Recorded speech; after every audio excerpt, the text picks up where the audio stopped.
안녕하세요. 저는 지방 도시에서 작게 가게를 하고 있는 30대 중반 여자랍니다. 제 인생에서 가장 최악이었던 사기 결혼을 얼마 전에 마무리했고, 지금은 그나마 안정을 찾아서 생활을 하고 있는 중인데요.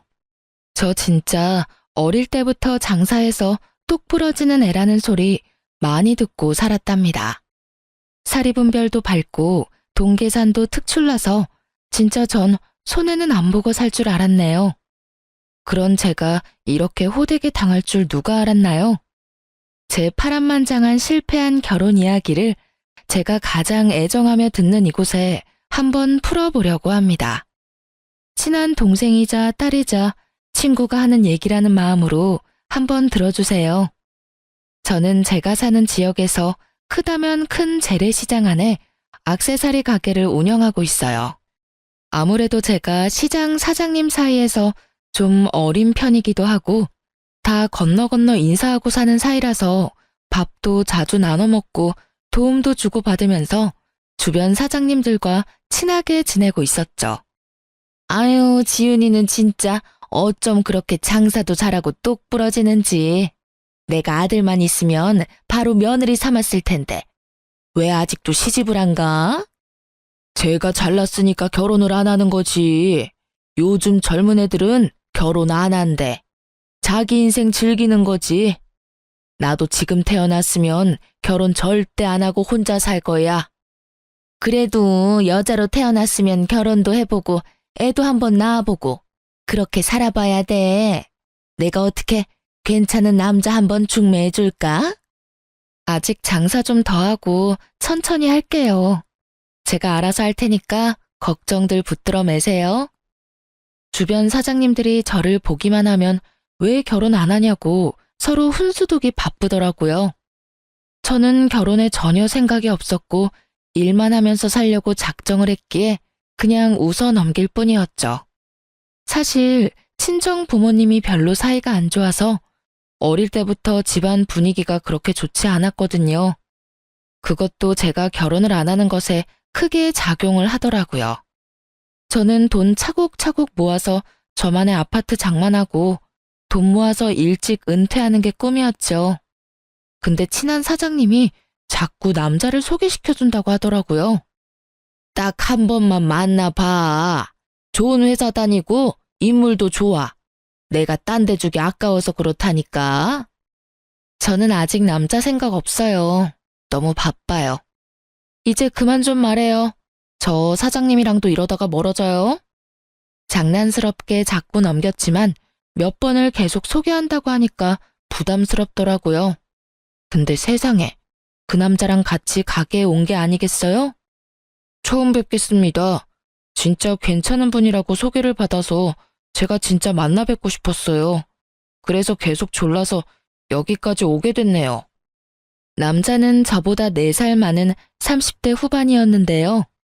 이 지방에서 괜찮은 중견기업의 과장이라더군요. 저는 사업만 하다 보니 건실한 회사를 꾸준히 다닌다는 모습에 호감이 가더라고요.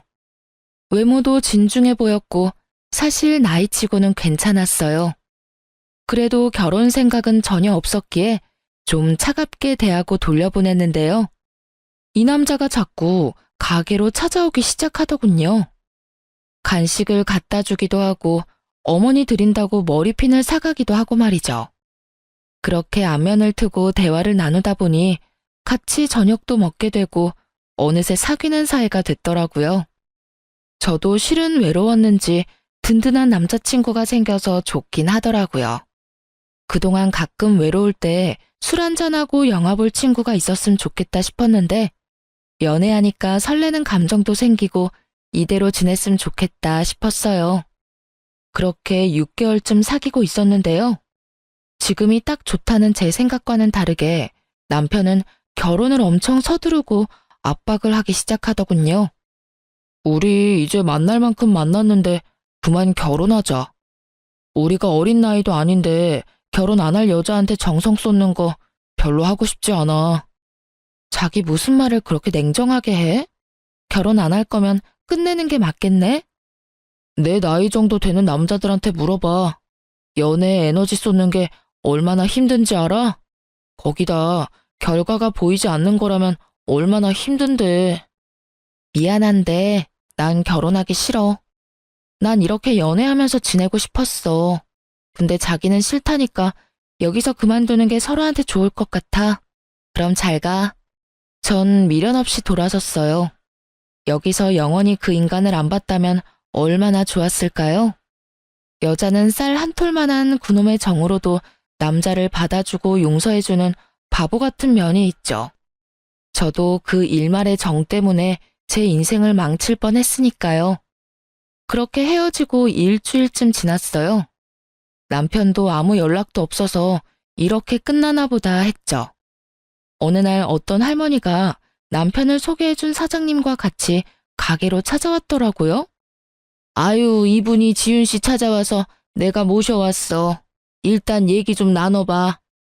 할머니가 다소곳하게 내 앞에 앉더니 제 손을 덥석 잡는 게 아니겠어요? 아가씨, 말은 많이 들었어요. 우리 아들이 지금 아주 사람 꼴이 아니야. 내 앞에서 멀쩡한 척하지만 내 자식인데 내가 몰라?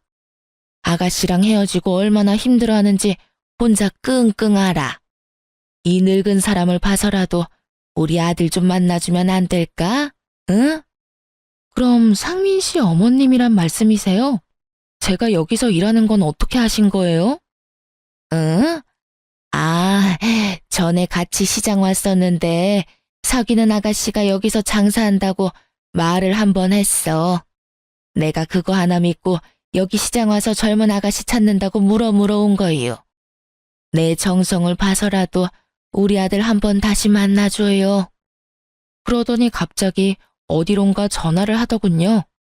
제 귀에 핸드폰을 대주는데 남편의 기운 없는 목소리가 흘러나오더라고요. 저도 참 주책인 게 목소리를 들으니 울컥하더라고요. 그렇게 시모 때문에 다시 연결이 되어 만나게 됐고 주변 사람들 상화에 떠밀리듯이 3개월 만에 식장까지 잡았죠. 그때 당시엔 시장에만 가면 만나는 사람들마다 그런 남자 없다면서 그 나이에도 그렇게 순정 있냐면서 결혼하라고 한 소리로 말하곤 했거든요. 저도 그 분위기에 좀 동요돼서 결혼한 것도 있어요. 진짜 괜찮은 남자 같고 놓치면 안 될 것 같고 그런 마음 있잖아요.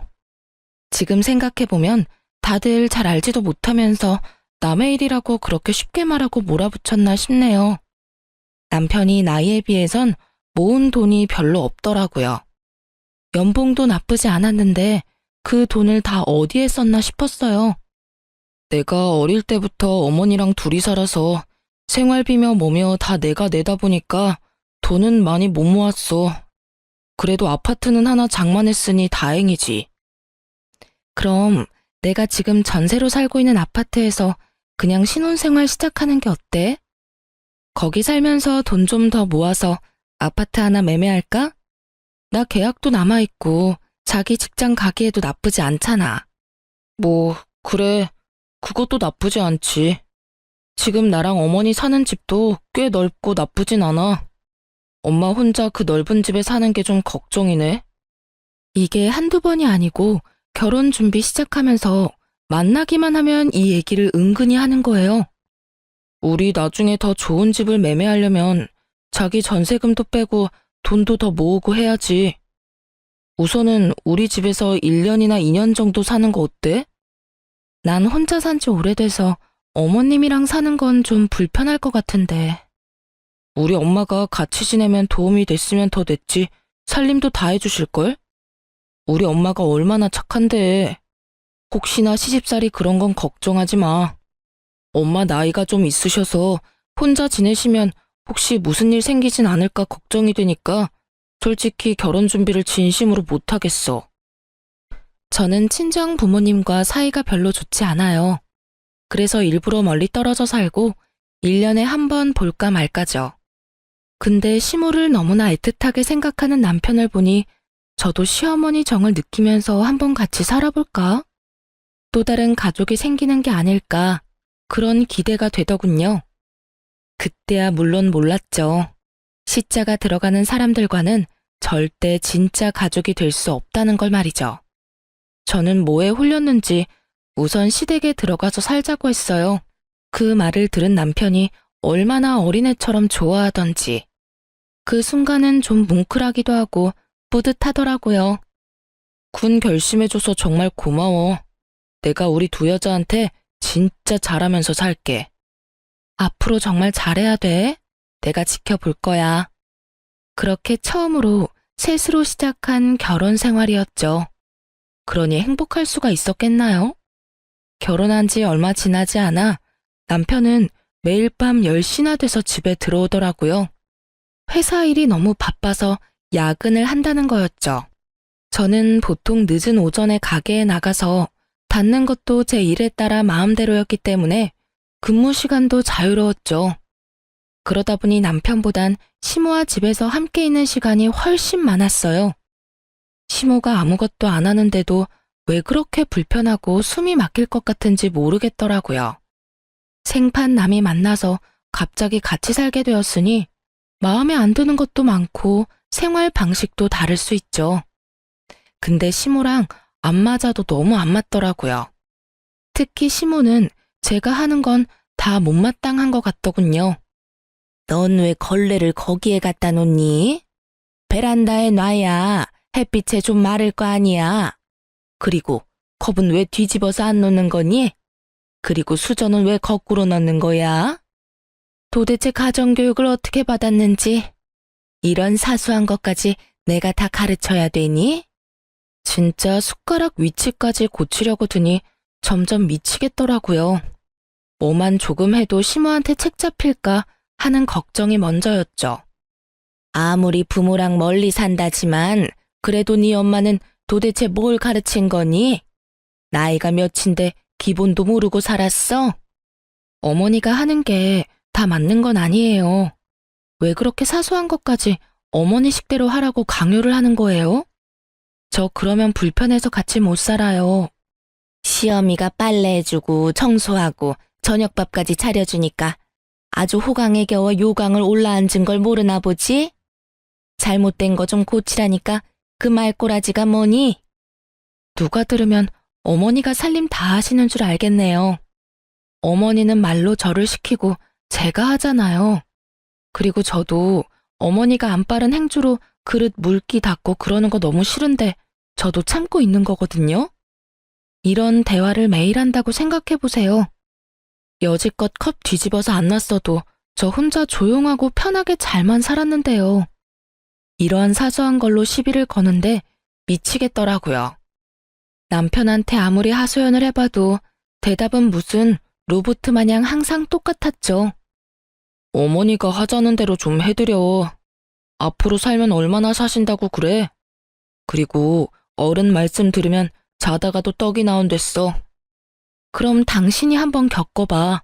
어떻게 그렇게 공감을 안 해줘? 나 진짜 힘들어.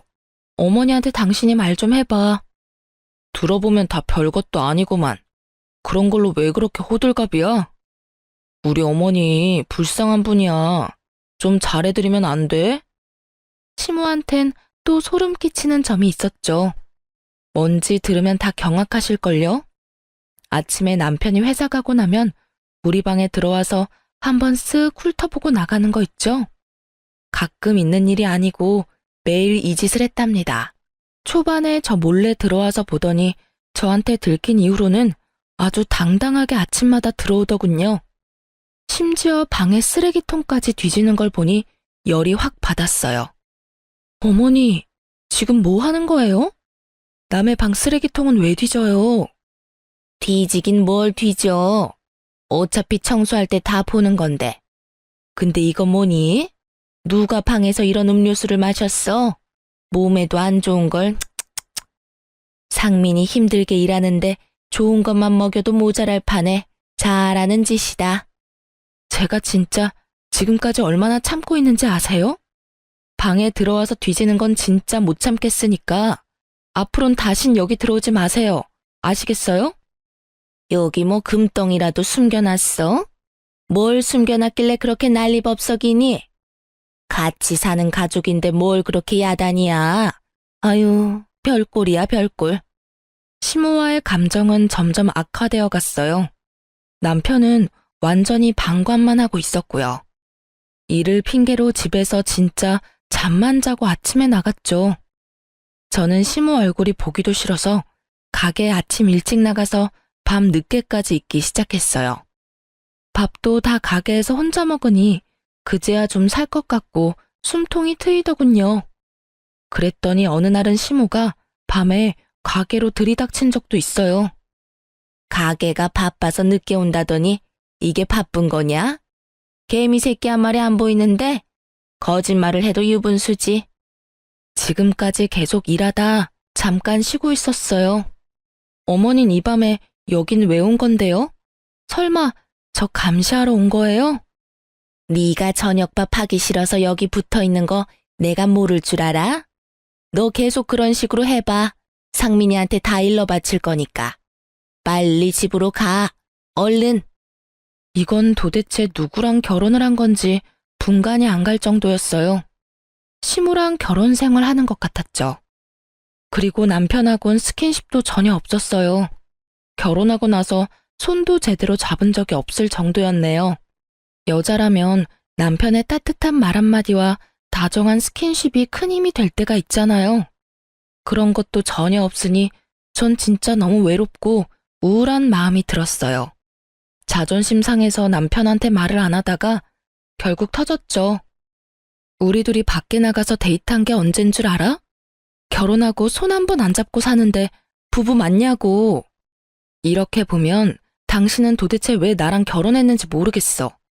그렇다고 밤에 집에 와서 나랑 대화를 하기를 해? 집에 맨날 녹초돼서 들어오는데 그것 좀 이해를 못해? 가게에 하루 종일 앉아서 손님이랑 노닥거리는 당신이랑 내가 같냐고.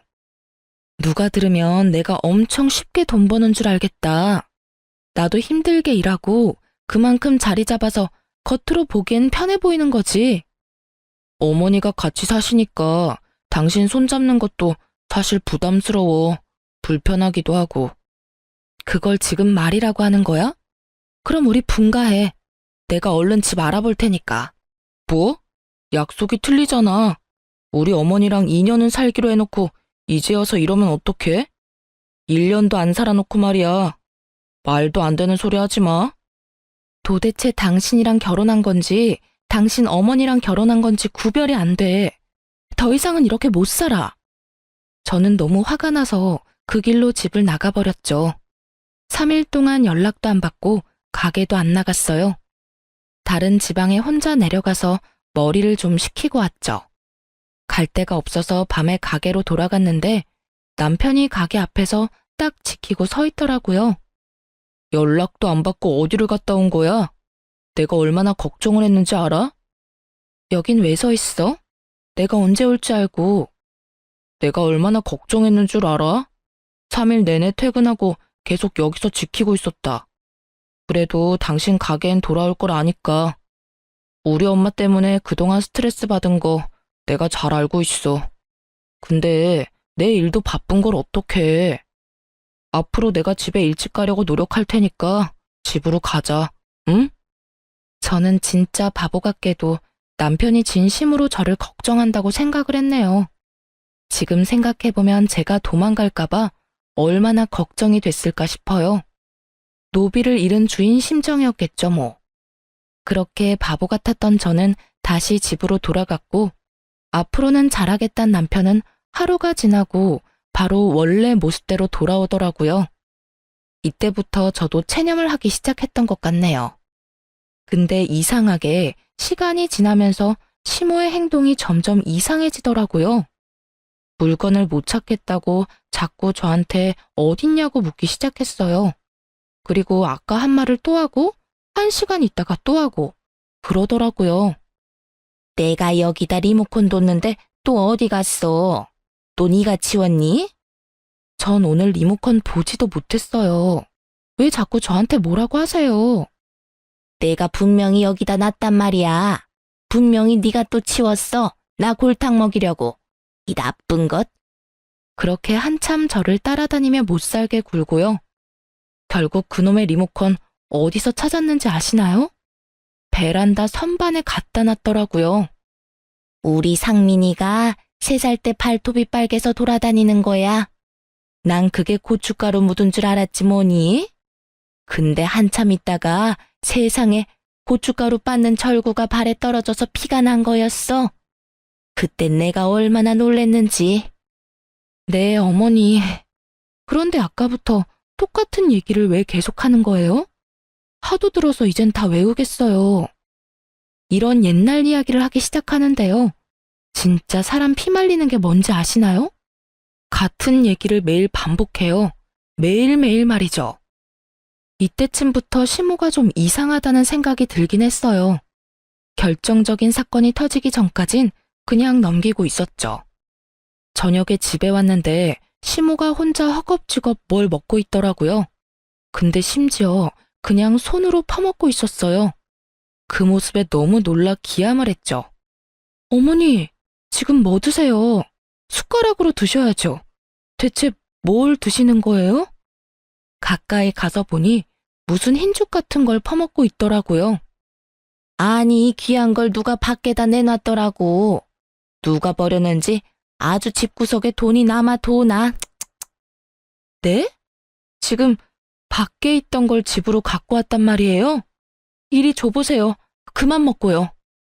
역시나 제 직감이 맞았죠. 죽에 코를 대자마자 음식 쉰내가 훅 끼쳐왔어요. 어머니, 이거 쉬었잖아요. 동물들 먹으라고 밖에 놔둔 것 같은데 이걸 먹으면 어떻게 해요? 이 냄새가 안 나요?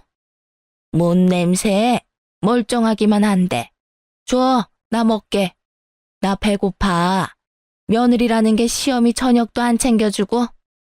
저는 너무 놀라기도 하고 짜증나기도 해서 죽을 뺏어다가 얼른 싱크대에 버려버렸어요. 그거 버렸다고 저한테 죽이려면 살리려면 하면서 남편이 올 때까지 욕을 하더라고요. 남편이 들어오니까 딱 그치고 방으로 들어가 버리는데 진짜 기겁하겠더라고요. 어머니, 요즘 좀 이상한 것 같아. 건망증이야 나이 드셨으니 그럴 수 있다고 치는데 오늘 일은 진짜 정상이 아니야. 혹시 모르니까 치매 검사 받아보면 어때? 뭐? 우리 어머니가 지금 치매란 말이야? 말이 되는 소리를 해. 같이 살기 싫다고 이젠 우리 엄마 모함까지 하는 거야? 그게 아니라 요즘은 보건소에서도 1년마다 검사하고 그래. 한 번도 안 해보셨으면 해보는 것도 좋잖아. 절대 아니니까 말도 안 되는 소리 하지 마. 우리 엄마는 내가 제일 잘하니까. 다시 한번 그런 소리 해봐. 진짜 안 참아. 아니, 검사하자는 말이 그렇게 말도 안 되나요? 너무 과민 반응을 보이니까 오히려 이상하더라고요. 남편한텐 도저히 말이 안 통할 것 같아서 시어머니한테 말해봤죠. 어머니, 오늘 저 가게 안 나가는데 같이 보건소 가실래요? 요즘 치매 검사 한 번씩 다 해봐야 돼요. 오늘 같이 가서 한번 해봐요. 뭐? 치매? 지금 내가 치매란 말이니? 얘가 멀쩡한 사람 또 이상하게 만드네. 오라, 알았다. 너 나 정신병원 보내려고 지금 수 쓰는 거지? 이 집에서 나 쫓아내려고. 무슨 말도 안 되는 소리예요. 요즘 건망증이 너무 심하니까 한번 검사해보자는 거죠. 아이고, 상민아, 이 화상이 기어코 나를 쫓아내려고 한다.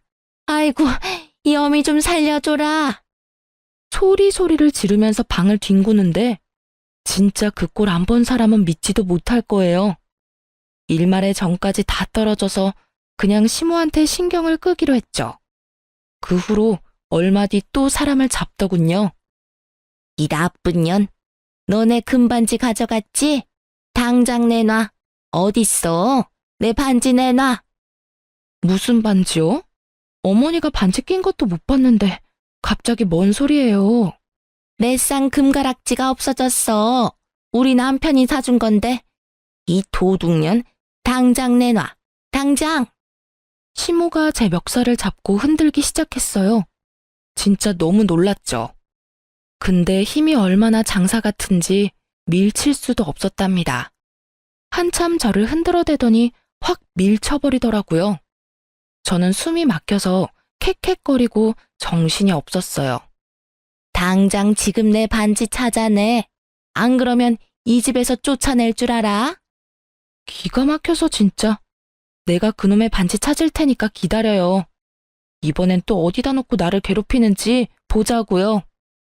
저는 악에 받쳐서 시모 방으로 들어갔어요. 시모 물건들을 다 뒤지기 시작했죠. 시모 옷장을 다 뒤지고 이불 사이사이도 다 들춰보기 시작했어요. 소미불 아래에서 뭔가 뭉치가 느껴지길래 꺼내봤죠. 엄청나게 많은 약봉지들이었어요. 다 똑같은 약들이었는데 마치 숨겨둔 것처럼 느껴졌죠. 저는 쎄한 느낌이 들어서 약 1개를 주머니에 넣었어요. 다음 날 바로 약국에 가서 무슨 약인지 물어봤죠. 돌아오는 답은 가히 충격적인 단어였죠. 이건 알츠하이머 초기에 처방하는 약이네요. 우리 동네에서 이 약 처방하는 병원은 거기 하나죠 뭐. 저는 바로 그 병원으로 달려갔어요. 시모 이름을 대니까 역시나 병원에 온 적이 있더군요. 말을 안 해주려고 하길래 가족인 거 증명할 수 있는 서류는 다 떼어가서 사정을 했죠. 그랬더니 이전에 시모가 치매 초기 진단을 받았었다며 진단 기록을 눈으로 확인하고 말았죠. 이 악마 같은 남편놈은 이미 결혼 전부터 시모가 치매라는 걸 알고 있었던 거죠. 그 사실을 감쪽같이 속이고 저와 결혼을 했던 거고요. 약을 숨긴 걸로 봐서 시모도 알고 있었던 거고 한마디로 공짜 간병인으로 부려먹을 며느리를 집안에 들인 거죠. 거기에 넘어간 게 바로 바보 천치 같은 저였고요. 저는 충격과 배신감에 정신까지 나버릴 것 같았어요. 지금 남편놈과 시모 얼굴을 보면 무슨 사달을 벌일 것 같아서 혼자 가게에 틀어박혀서 이를 악물며 울고 또 울었답니다. 저는 정신을 차리고 남편놈에게 복수할 방법을 찾기 시작했죠. 우선은 전혀 눈치채지 못하도록 평소처럼 행동을 했어요. 근데 그 와중에 시모가 욕실에서 넘어져서 허리를 크게 다쳤고 완전 알아 누웠죠. 움직일 수도 없어 누워만 있어야 되는 상황이었죠. 당신 가게 나가지 말고 당분간 어머니 간병 좀 해. 움직이실 수도 없는데 혼자 계실 수 없잖아. 당신이 뭔데 나한테 나가라 말아야. 솔직히 당신 월급보다 내 수입이 더 많아. 가게 안 나가면 나한테 지금 돈 벌지 말라는 거야? 아, 그러면 어머니 혼자 두란 말이야? 이럴 때 며느리가 도와야지. 내가 자식이야? 당신이 자식이잖아. 당신이 회사 휴직하고 어머니 돌봐. 싫으면 간병인을 쓰던가. 왜 나한테 난리야? 당신은 혼자 일하니까 나보다 자유롭잖아. 회사에 매여 있는데 어떻게 휴가를 내? 그러다 잘리면 당신이 책임질 거야? 당신 진짜 모질다. 어머니가 불쌍하지도 않아? 그니까 당신이 셀프 효도하라고. 나한테 다 떠맡기지 말고. 그래, 이렇게 모지니까 지 부모랑도 의절했지. 이렇게 무서운 여잔 줄 몰랐어. 거기서 우리 부모님 얘기가 왜 나와? 그리고 당신이 내가 부모님이랑 연락하고 지내는지 안 하는지 어떻게 안다고 막말인데? 진짜 어이가 없네. 남편은 친정 부모님과 결혼식까지 합쳐서 딱 2번 만났거든요. 제가 우리 부모님 말을 전혀 안 하고 살았고 사이가 안 좋다는 걸 슬쩍 말해서 그런지 아주 척을 지고 사는 줄 알더군요. 그래서 저를 깔보고 이런 무서운 짓을 벌인 거겠죠. 제가 큰일을 당해도 기댈 가족이 없다는 걸 알고 말이에요. 저는 복수를 할 모든 준비를 다 마쳤고 그 다음날 가게로 남편 놈을 불렀답니다. 뭐야? 왜 갑자기 여기로 부르고 난리야? 어머니는 혼자 집에 둔 거야? 당신 미쳤어? 그러게, 내가 싫다는데 배째라는 식으로 아침에 회사를 왜 갔어? 당신 나가고 나도 바로 나왔어. 당신 어머니야, 당신이 가서 밥 좀 줘. 배고프시겠네. 아니다. 그냥 요양병원에 보내는 게 어때? 당신 바쁘면 내가 대신 등록해줄게. 뭐? 미쳤어? 네가 뭔데 우리 어머니를 요양원에 보낸다 만다야. 며느리가 되어가지고 고작 허리 아프신 거 가지고 요양병원에 보내자고? 고작 그걸로 내가 그러겠어? 당신 어머니 요양병원 충분히 갈 자격 되잖아. 저는 움찔하는 남편놈을 비웃어주며 남편 면상에 약봉지들을 촤라락 던져버렸답니다. 이거 뭔지 잘 알지? 니네 엄마 충분히 갈 수 있잖아. 안 그래? 이 뻔뻔한 인간아. 이걸 어디서 찾았어? 아니지. 이게 뭔데? 뭔데 나한테 이래? 동네 사람들, 여기 좀 모여봐요. 거기 언니, 사장님, 잠깐 이리 좀 와봐요. 언니는 알았어요, 몰랐어요? 이 인간 엄마가 치매 걸린 거 알았냐고요. 그거 알면서도 나를 중매해 준 거예요? 어머, 그게 도대체 무슨 말이야? 난 그 엄마 얼굴도 몰라. 근데 내가 어떻게 치매인 줄 알았겠어? 난 진짜 모르는 일이야. 그럼 지금 저 작자가 지 엄마 치매인 거 알고 일부러 숨기고 결혼했다는 거야? 세상에 어머. 그쵸. 언니가 나한테 억하심정이 있지 않고서야 그런 인간 말종을 나한테 중매 섰겠어요? 근데 저 인간이 지 엄마 치매인 거 속이고 나를 공짜 간병인으로 쓰려고 결혼한 것 같네요. 아무리 생각해봐도. 아니야. 무슨 말도 안 되는 소리야. 우리 어머니가 치매라니. 아니 사람을 무슨 파렴치한으로 몰아도 유분수지. 절대 그런 일 없어. 제가 큰 소리를 치자 시장 사람들이 다 우리 주위를 둘러보고 수군대기 시작했죠. 남편은 사람들 앞에서 부끄러운 건 아는지 자꾸 얼굴을 가리려고 하더라고요. 그 꼴이 얼마나 우습던지요. 세상에 마상에. 나는 저놈이 자꾸 외롭다고 저 액세서리 가게 여자 사장님이 이쁘다면서 자꾸 소개 한 번만 시켜달라길래 좋은 마음으로 엮어준 거지. 저놈 집구석 사정을 내가 알 턱이 있어? 에라이 나쁜 놈아. 속일 걸 속여야지. 저거 진짜 못된 놈이네. 지 엄마 수발들 여자를 찾아다녔다는 거 아니야? 저런 천하의 나쁜 놈. 시장의 사람들이 마구 비난을 쏟아내니까 남편놈이 당황해서 땀까지 뻘뻘 흘리고 있더군요. 아니야. 진짜 오해야. 그 약은 우리 어머니 거 아니야. 내가 다른 데서 받아다가 잠깐 거기다 둔 거라고. 아, 그래? 그럼 이건 어떻게 설명할래? 이렇게 증거가 있는데도 자꾸 발뺌할래? 이 사기꾼아! 저는 시모의 치매 진단서를 남편 눈앞에 흔들어댔죠. 그걸 본 남편놈 눈빛이 싹 변하더라고요. 그리고 이건 네가 직접 그 약을 샀다는 카드 영수증이다. 이렇게 증거가 있는데 아직도 내가 바보로 보여? 나중에는 알 줄 알았는데 생각보다 금방 알아냈네. 나이 많은 대신에 돈도 좀 있고 생활력도 있고 무엇보다 맹탕인 것 같아서 결혼했더니만 여우 같은 구석도 있네. 뭐? 야, 이 나쁜 인간아. 이제야 본색을 드러내니? 네 엄마 치매인 거 알자마자 결혼할 여자 찾아다녔어? 이거 완전 사이코패스네. 너란 작자 진짜 소름 끼친다. 난 우리 어머니 문제만 아니면 결혼하기도 싫었어. 난 여자들이 징징대는 거 딱 싫은 사람이야. 그래서 일부러 어머니 좀 잘 모시라고 고 하나 다름없는 너로 골라서 결혼한 거라고. 네가 이제 와서 어쩔 건데? 이걸로 뭐 이혼이라도 하게? 난 절대 너 안 놔줄 건데. 네가 뭘 할 수 있어? 남편놈이 소름 끼치게 끼륵끼륵 웃으면서 저를 째려보더라고요. 마치 제가 다 알아도 어쩔 수 없을 거란 자신감이 있는 듯 했죠. 그때 뒤쪽에서 우레와 같은 목소리가 들려왔어요. 야, 이 버러지 같은 놈아! 친정아버지가 벌겋게 화가 난 얼굴로 남편에게 달려왔어요. 남편의 멱살을 덥석 잡고 마구 흔들어댔죠.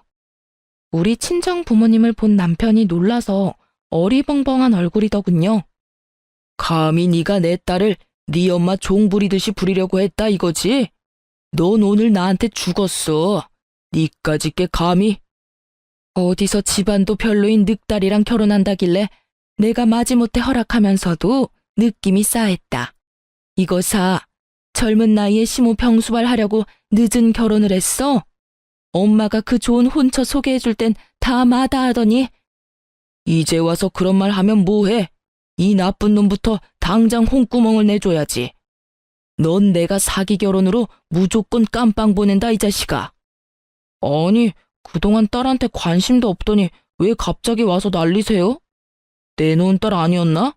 그리고 뭔 증거로 깜빵을 보낼 건데 소송하는 게 돈이 얼마나 드는지 알고나 그딴 소리예요? 영감님 돈 많아요? 솔직히 결혼할 때도 관심 전혀 없었잖아요. 이제 와서 왜 부모 노릇하려고 이래요? 뭐? 영감님? 이런 쓰레기 자식을 봤나? 너 하나 시궁창으로 보낼 돈은 충분히 있다. 아버지가 남편 놈의 뺨을 때리기 시작했죠. 친정 아버지가 워낙 풍채가 좋아서 남편은 종이장 마냥 아버지의 손에 팔락거리며 놀아났죠. 전 그 인간한테 종이 한 장을 던져줬답니다. 증거가 차고 넘쳐서 너 같은 인간한테 위자료 받을 확률이 100%라던데 어쩌니? 내가 이 정도 준비도 안 하고 너를 불렀겠어? 이혼소장 여기 있으니까 한번 확인해 보셔. 그때 제 가게 2층에서 식당을 하는 주인 아저씨가 친정 아버지를 발견하고는 헐레벌떡 뛰어왔죠. 아이고 사장님, 진짜 오랜만입니다. 여기까지 어쩐 일이십니까? 아, 최 사장, 장사 잘 되나? 최 사장 영업장 앞에서 이렇게 소란 피워서 미안하구만. 아유, 아닙니다. 사장님이 장사 힘들 때 월세도 깎아주셔서 얼마나 도움이 됐는지 모릅니다. 근데 무슨 일이 있어요? 아, 아니에요. 금방 정리될 거예요. 시끄럽게 해서 죄송해요. 지윤 씨 일이라면 내가 발벗고 도와야지. 우리 건물주님인데 말이야. 이놈이 문제야? 이놈은 누군데? 뭐? 건물주? 누가 건물주란 말이야? 누가? 얘가? 제가 남편 놈을 보고 씩 웃어줬죠. 네가 개무시하는 내가 이 건물 관리하고 있는데? 우리 아버지가 이 건물 나한테 주셨거든. 이제 와서 보니 말 안 한 게 얼마나 잘한 일인지 몰라. 뭐라고? 진짜 당신이 이 건물 주인이란 말이야? 그게 진짜야? 왜 나한테 말을 안 했어, 여보? 충격에 휩싸여서 우리 아버지와 저를 번갈아 보는 남편놈의 꼴이 아주 우습더군요. 건물주란 소리에 바로 태세 전환해서 저를 애처롭게 보는 꼴이라니 진짜 침이라도 뱉어주고 싶더라고요. 왜 갑자기 착한 척이야? 내가 건물주라니까 혹했어? 이 비열한 인간아? 너 하나 상대할 돈 충분한 거 이제 알았으니까 너도 소송 열심히 준비해 보셔. 남편 놈은 힘이 빠졌는지 바닥에 철퍼덕 주저앉더라고요. 저는 남편 놈을 한껏 비웃어주고는 부모님과 함께 시장을 벗어났답니다. 저는 그렇게 부모님 집으로 들어가서 지내게 됐어요. 그 집구석엔 다시는 가기 싫어서 입던 옷과 제 물건들도 그냥 다 버릴 각오를 했죠. 그 인간과 관련된 거라면 실오라기 하나라도 남기고 싶지 않았거든요. 제가 친정집과 소홀했던 이유는 부모님이 서로 사이도 안 좋고 아버지가 예전에 바람도 피고 해서 집안 분위기가 항상 좋지 않았기 때문이었어요. 성인이 되고 난 뒤에는 제 일만 하고 거의 찾아가지 않았죠. 아버지가 사실 성격이 좀 화통하고 발도 넓고 장사를 해서 돈을 많이 버셨어요. 사업 수완이 좋으신 분이라 건물도 2채를 사셨죠. 근데 제가 장사를 하겠다고 했을 때 가장 먼저 나서서 도와주고 응원해준 게 친정 아버지였어요. 무뚝뚝하긴 했지만 아버지 건물 하나의 1층 자리를 제가 가게를 할 수 있도록 빌려주셨어요. 네가 장사가 적성에 맞다고 느끼면 빨리 시작하는 것도 좋은 거다. 아빠가 뒤에서 밀어줄 테니까 한번 열심히 해봐. 이 건물은 내가 나중에 주려고 했는데 네가 여기서 장사하면서 건물 관리도 잘해주면 내가 조만간 증여해주마. 저는 어린 나이에 생각보다 사업을 번창시킬 수 있었어요. 작은 액세서리 매장이지만 인터넷 쇼핑몰을 통해 더욱 크게 확장했죠. 결혼 전에 아버지가 결혼 선물이라면서 지금 매장에 있는 건물을 저에게 증여해 주셨답니다. 남편한테는 절대 말하지 말라고 당부를 하셨어요. 그때까지만 해도 부모님과 그렇게 사이가 좋지 않았기에 증여받는 것도 그리 달갑진 않았어요.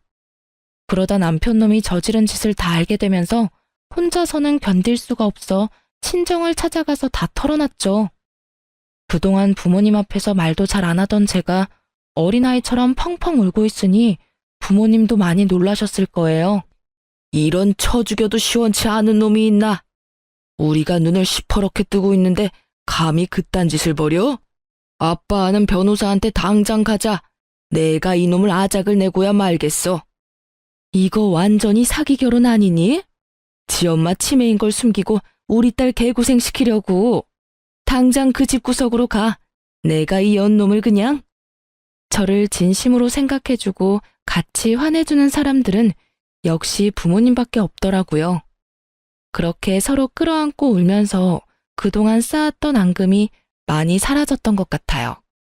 저는 아버지의 지인이 소개해준 이혼 전문 변호사와 상담했고 곧바로 이혼 소송에 들어갔어요. 아버지는 사기 결혼이라고 혼인 무효 소송은 안 되냐고 화를 내셨지만 그렇게까진 인정받기가 많이 힘들다고 하더라고요. 얼마 후 제가 가게에 있는데 남편놈과 시모까지 찾아왔더군요. 시모는 저를 보자마자 손을 덥석 잡더라고요. 아이고, 애미야, 왜 집에 안 들어오니? 내가 너를 얼마나 기다리는 줄 알아?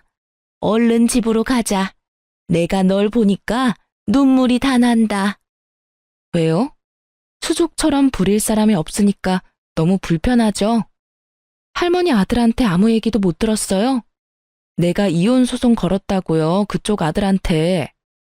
아니, 우리 아들이 어디가 어때서 이혼을 한대? 다시 한번 잘 좀 생각해봐라.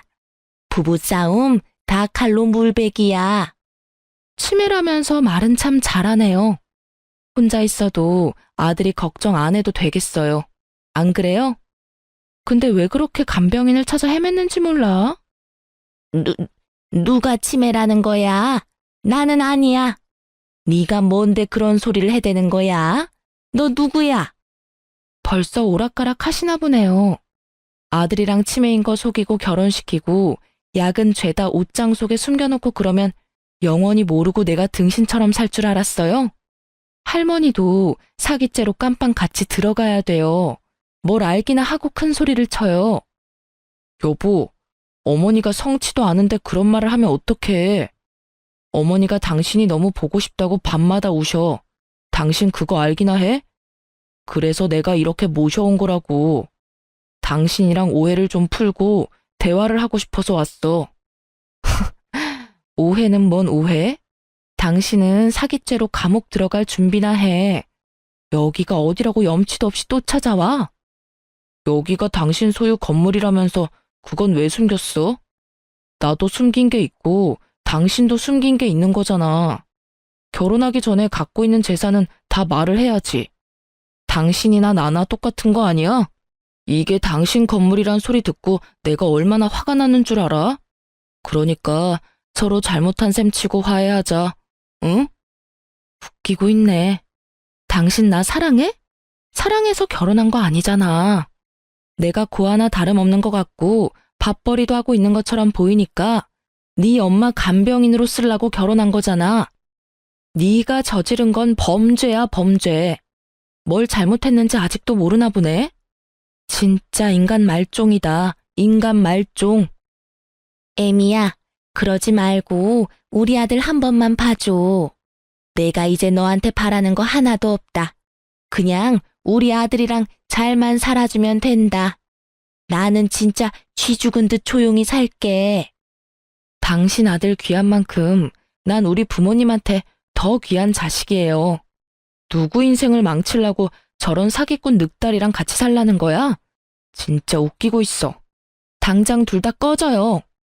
저는 가게 안으로 들어가서 바닥 닦을 때 쓴 구정물을 들고 나와 두 사람한테 확 뿌려버렸죠. 그래도 움직일 기미가 안 보이길래 주변 사장님들한테 도와달라고 소리를 쳤죠. 다행히 제 사정을 모두 알게 된 주변 사람들이 달려나와서 두 모자를 둘러싸고 한 소리씩 해줬죠. 아니 여기가 어디라고 또 와서 난리야? 진짜 염치도 없지. 이 색시가 부자인 거 알고 나니까 이제 아까워 죽겠나 보지? 저런 못쓸 인간들 같으니라고. 앞으로 이 시장엔 얼씬도 하지 마요. 뭐 사러 오지도 마슈. 그쪽 얼굴들 다 알고 있으니까. 지나가던 사람들도 웅성대는 소리에 몰려드니까 부끄러운 건 아는지 남편놈과 시모는 얼굴을 가리고 도망을 가더라고요. 그렇게 3달도 안 돼서 판결이 났는데요. 당연히 제가 승소했죠. 혼인 기간이 1년도 안 됐고 그 인간의 유책이 너무 확실했기 때문에 위자료도 3천만 원이나 나왔어요. 사기죄로 집어넣으려고도 했지만 그것까진 성립이 안 된다고 해서 그냥 이혼 소송으로 마무리를 지었네요. 그 인간 때문에 가게에도 잘 안 나갔어요. 이제 승소도 했으니 오랜만에 가게 좀 정리하려고 나갔는데 세상에 그 인간이 또 그 앞에 서 있더라고요. 다른 사람들이 알아볼까봐 모자를 깊게 눌러쓰고 주위를 계속 살피고 있더라고요. 저를 발견한 남편놈이 거의 울 듯한 표정으로 저한테 달려오는데 기가 찼죠. 여보, 내가 매일같이 여기 와서 당신 기다렸어. 당신 사는 집도 모르니까 찾아가 볼 수가 있어야지. 당신 번호도 바꿔서 연락도 못하고 내가 얼마나 답답했는 줄 알아? 이혼 소송 끝난 마당에 뭔 여보 타령이야. 앞으로 여기 또 오면 바로 경찰 부를 거야. 당장 꺼져. 여보, 제발 한 번만 내 말 좀 들어줘. 내가 이렇게 빌게. 내가 다 잘못했어. 난 아직 당신 포기 못해. 앞으로는 내가 진짜 공주처럼 모실게. 우리 연애부터 다시 시작해보면 어떨까? 그쪽 이름만 들어도 소름 끼쳐서 몸서리가 쳐지는데 연애부터 다시 하자고? 듣다 듣다 그런 끔찍한 소리 처음 듣네. 이 미친 작자야. 당장 안 꺼져? 제가 뒤돌아서 가버리자 남편이 얼른 제 앞으로 와서 무릎을 꿇더라고요. 두 손을 싹싹 빌면서 말이죠. 그럼 위자료 나온 거 좀 천천히 줄 수 없을까? 아님 할부로 좀 안 될까? 나 지금 돈 하나도 없어. 대출도 힘들고 그 큰 돈이 나올 구멍이 없어. 어머니 치매가 더 심해져서 다달이 간병인 부르는 돈도 만만치가 않아. 퇴근하고 와서 내가 또 어머니 봐야 되고 잠도 못 자고 나 너무 힘들어 여보. 그쪽 사정을 왜 남남인 나한테 말을 하냐고요. 전혀 알고 싶지 않으니까 다시는 찾아오지 마. 그리고 위자료는 집 담보로 대출 받아서 충분히 줄 수 있잖아. 안 되면 집을 팔아도 되고. 누굴 아직도 바보로 알아? 빨리 보내는 게 좋을 거야. 안 그러면 우리 아버지가 나선다고 했으니까. 남편놈이 고개를 푹 숙이고 있었지만 이를 바드득 가는 걸 볼 수 있었죠. 저런 끔찍한 인간하고 결혼을 했었다니. 당한 저도 진짜 바보 천치가 따로 없네요. 결국 아버지와 변호사가 나서서 위자료 안 주면 압류 건다고 하니까 일시불로 바로 돈을 보냈더라고요. 저랑 남편이랑 만났던 그 시장도 그 동네도 다 지긋지긋해서 아버지한테 부탁해서 그 건물 팔아버렸어요. 그리고 아예 다른 도시로 완전히 옮겼답니다. 마지막으로 갔던 시장에서 남편에 대해 전해 들은 소리는 점점 치매가 심해지는 시모를 간병할 돈이 없어 전 남편이 직접 간병하느라 몰골이 아주 초췌하게 다닌 걸 사장님이 본 적 있다고 하더라고요. 제가 이혼을 안 하고 그 집구석에서 시모 간병인으로 살았다면 그게 바로 제 모습이었겠죠. 정말 생각만 해도 몸서리가 쳐지고 아찔하네요.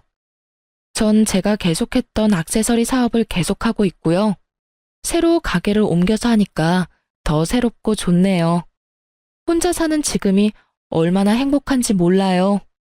여자에게 결혼이란 정말 그동안 살아왔던 인생을 모두 뒤엎을 만한 큰 사건이에요. 저처럼 나쁜 선택을 해서 큰 상처가 남지 않도록 여러분은 현명한 선택을 하셨으면 좋겠어요. 지금까지 제 이야기를 들어주신 모든 분들 정말 감사합니다. 행복하시고 건강하세요.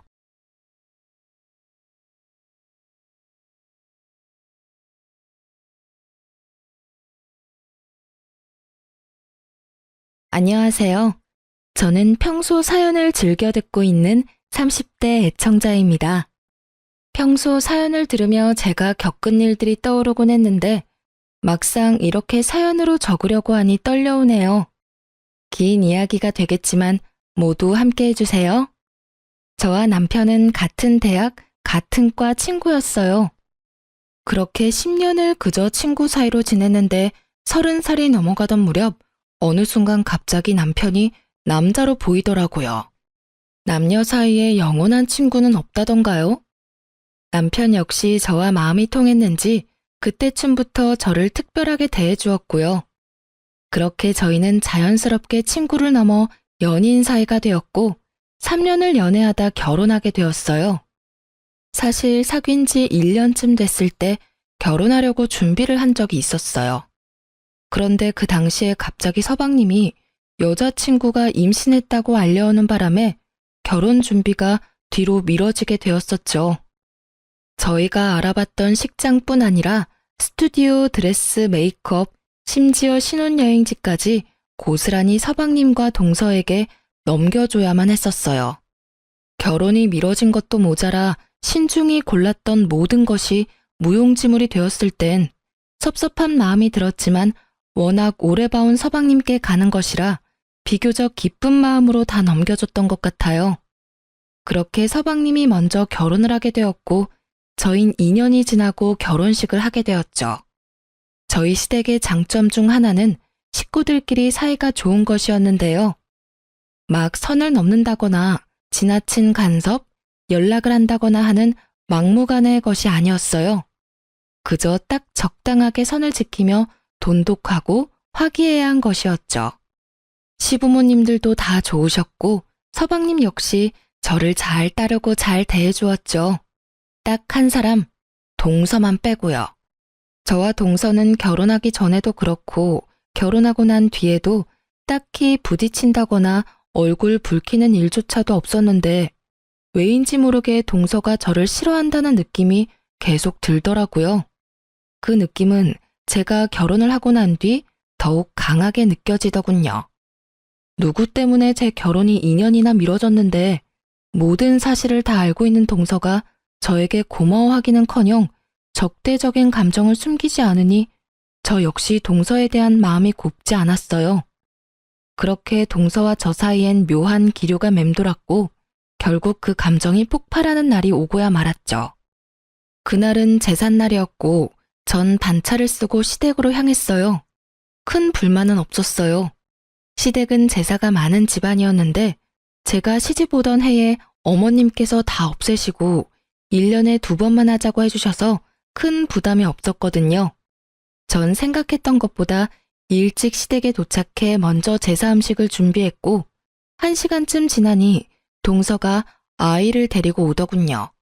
아이도 아직 어리고 하니 동서에게 일을 시킬 생각 따윈 없었기에 전 간단한 인사만 나누고 주방에서 하던 일을 계속하고 있는데 동서가 아이를 안고선 쭈뼛쭈뼛 주방으로 오더라고요. 이리저리 날뛰고 싶어 안달이 난 아이를 안고선 말이죠. 어찌나 그 속이 훤히 보이던지 시집살이 무언지 제대로 알려줄까 하고 고민이 다 되더군요. 하지만 일하기 싫어 안달인 사람 붙잡고 일을 시켜봤자 뭐하나 하는 생각도 들고 그렇지 않아도 힘든데 괜한데 힘을 빼고 싶지 않아 그냥 아무 말도 하지 않았어요. 자신이 그렇게까지 하면 들어가서 쉬어라는 말이라도 할 줄 알았는지 동서는 이러지도 저러지도 못하고 서서 제 눈치를 살피더군요. 저는 끝까지 아무 말 하지 않고 제 앞에 놓은 산더미 같은 일에 집중하는 척을 했고 그런 저를 바라보던 동서는 이윽고 자기 아들 다리를 꼬집어 울려버렸어요. 제 눈으로 보고도 참 믿기지 않더군요. 아무리 상황이 그렇다고 해도 어떻게 자기 아들 다리까지 꼬집어 울릴 수가 있는 건지 제가 봤다는 생각은 전혀 하지 못하는 건지 동서는 소름이 끼치는 연기를 펼치기 시작하더라고요. 어머, 넌 또 왜 울어? 형님, 죄송해요. 저도 좀 도우려고 일찍 온 건데 아무래도 애가 울어서요. 방에 데리고 가서 좀 달래줘야 할 것 같아요. 연기력이 얼마나 출중한지. 만약 제가 동서가 꼬집는 장면을 목격하지 못했다면 깜빡 속을 만한 연기력이었어요. 황당한 전 아무 대답도 하지 못하고 있었고 까무러치듯 우는 아기의 소리가 들리자 어머님이 나오시더라고요. 우리 손주 왜 울어? 둘째야, 너 내가 우는데 여기서 뭐하니? 들어가서 애나 달래렴. 원래 애가 어릴 땐 일하고 싶어도 못하는 거야. 네? 그래도 형님 혼자 일하시는데 저 혼자 들어가기 좀 그래서요. 아유, 됐어. 뭘 그런 눈치를 보고 그래? 눈치 주는 사람도 없는데. 아, 그게 어머님, 그렇긴 하지만 아무래도 형님 혼자 하시니 제 마음이 좀 불편해서요. 이렇게 말하며 동서가 절 보는데 모르는 사람이 보면 제가 눈치 줬다고 오해하기 딱 좋은 눈초리더라고요. 어머님 역시 동서의 뜻대로 저를 오해하셨는지 저를 빤히 보시기 시작하는데 이대로 참고만 있을 일은 아니다 싶더군요. 전 저를 향하는 시선을 무시한 채 일어나 손을 씻고 동서에게 다가갔어요. 그리곤 동서가 꼬집었던 허벅지를 보여주며 이렇게 말했죠. 동서, 조심 좀 하지 그랬어. 아까 동서가 여기 살 찝는 것 같던데. 여기 봐봐. 아직 빨갛네. 조심 좀 해. 얼마나 아팠으면 애가 까무러치면서 울겠어? 그리고 내가 무슨 말 했어? 난 아무 말도 하지 않았어.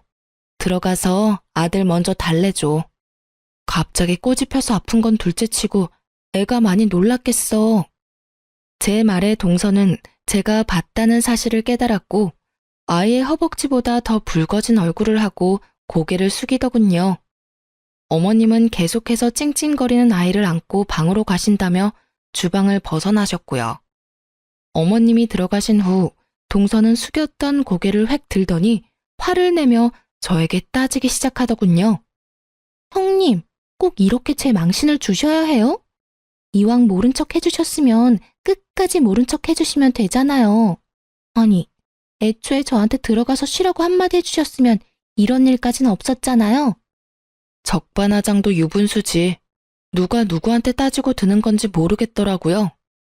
저 역시 참고 또 참고 있는 터라 더는 인내가 남아있지 않았고 오늘이 날이구나 하는 마음으로 동서의 말을 받아쳤어요. 내가 왜 그렇게까지 해야 하는데? 굳이 내가 왜? 그리고 어디서 큰 소리야? 동서가 그렇게 일하기 싫었으면 오늘 좀 늦는다고 연락하고 늦게 오던가. 이왕 와서도 일할 만한 여건이 안 되어서 좀 쉬겠다고 말하면 누가 뭐라고 해? 제가 쉬겠다고 하면 저만 미움받을 거 아니에요. 미움까진 아니더라도 눈치는 보였겠지. 그런데 말이야, 어머님도 그렇고 나도 그렇고 아기가 어린데 굳이 동서까지 일 시킬 마음은 없었어. 그런데 왜 말을 하지 않으세요?